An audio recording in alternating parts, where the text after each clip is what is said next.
No pressure at all. Ready?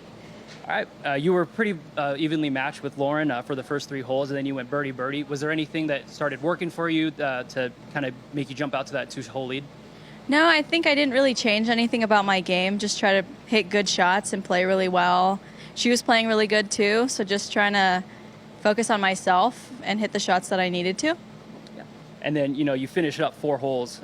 Was it important as the number 1 overall seed to come in and be like, I'm the number 1 seed. It's I earned this role and kind of have a dominating performance? I feel like that's pretty circumstantial. I feel like number 1 seed for me doesn't really matter because, as I was saying before, I said this to Kay, it doesn't really matter. I have nothing to lose, and so does Lauren. So I'm just going to go out there and try my best. Yeah. So, Lila, you spent a lot of time at the microphone here last year. That was your best finish on tour at the time. Now you come back as a major champion and a 2-time winner. And can you talk about how your life has changed in the past year?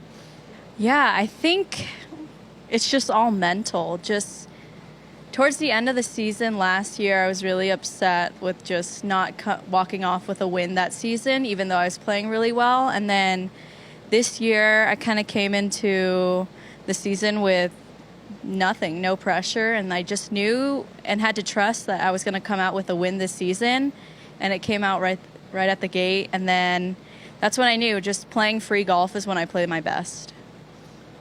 So last year, 5 of the 8 of you in the quarterfinals went on to become first-time winners. Is there something about this course or this event that kind of launched you, or just circumstance that you were all playing well? I think this tournament definitely gave me a lot of confidence going into the season last year, and just knowing that I had a top 3 under my belt. And I think it just propels you. And I think right after this event, it was the U.S. Open too, and I think we all did pretty well there. So I think it just pushed us forward. This course is not easy. Greens are firm. You kind of have to be really smart with where you land the golf ball. You can't just go for pins, which I love. So kind of taking the conservative route this week, but it's really fun to play golf a different style. It's not easy. So it's been really fun with my caddy and I just figuring out how to play this course.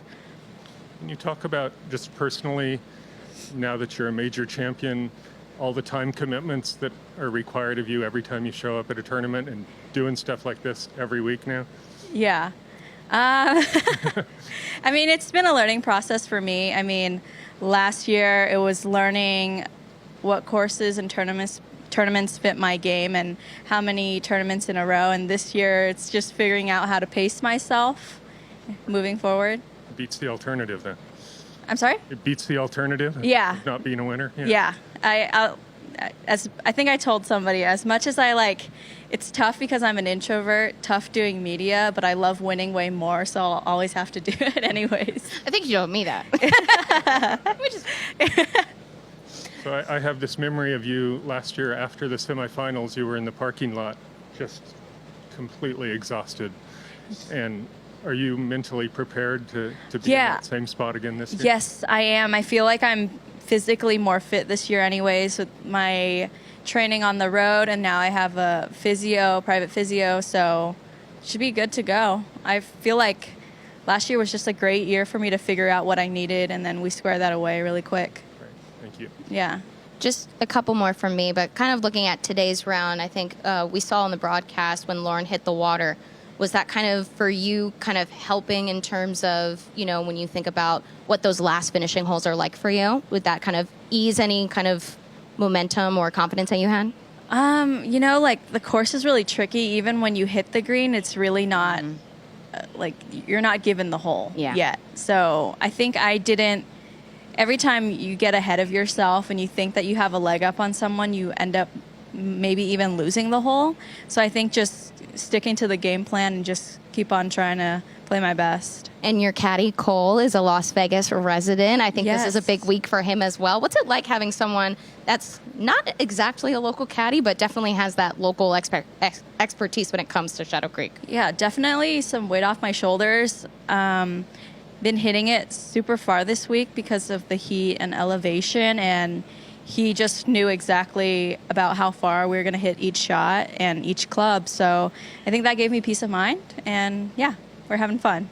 It feels like when you look at yourself maybe a year ago at this tournament to now, would you kind of believe where you are at this point? I think deep down, I believe that I could get to this point, but I always tend to get in my own way. And I did that at the end of last season, which was a big lesson for me, which is really good now, because if I fall into that and I kind of feel myself putting a lot of pressure on myself, I know, like, hey, you're not going to play good golf if you keep doing this. So I'm able to just flip a switch and then go back to free golf. Absolutely. Well, thank you, Lilia. Yeah. Thank you. Yeah.